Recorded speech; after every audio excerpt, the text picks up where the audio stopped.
بھارتی وزیراعظم نریندر مودی نے چینی فوج کی لداخ میں پیش قدمی کی خبروں کو مسترد کر دیا اور کہا ہے کہ بھارتی فوج کے جو 20 جوان مارے گئے ہیں وہ انہیں سبق سکھا کر گئے ہیں۔ جن لوگوں کو آج تک کسی نے سوال نہیں پوچھا تھا یا جن کو کبھی کسی نے نہیں روکا تھا، ہمارے جوانوں نے انہیں مختلف سیکٹرز میں روک لیا ہے۔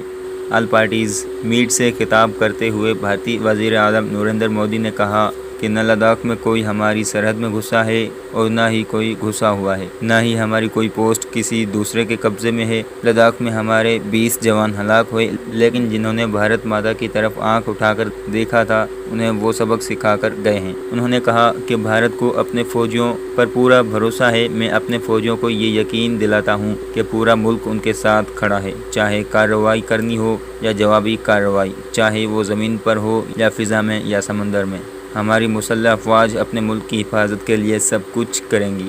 بھارتی وزیر اعظم کا کہنا تھا کہ آج ہمارے پاس اتنی قابلیت ہے کہ کوئی ہماری 1 انچ زمین پر بھی قبضہ نہیں کر سکتا۔ انڈیا کی مسلح افواج ایک وقت میں مختلف سیکٹرز میں کارروائیاں کر سکتی ہے۔ اب تک کی صورتحال یہ ہے کہ جن لوگوں کو آج تک کسی نے سوال نہیں پوچھا تھا یا جن کو کبھی کسی نے نہیں روکا تھا، ہمارے جوانوں نے انہیں مختلف سیکٹرز میں روک لیا ہے۔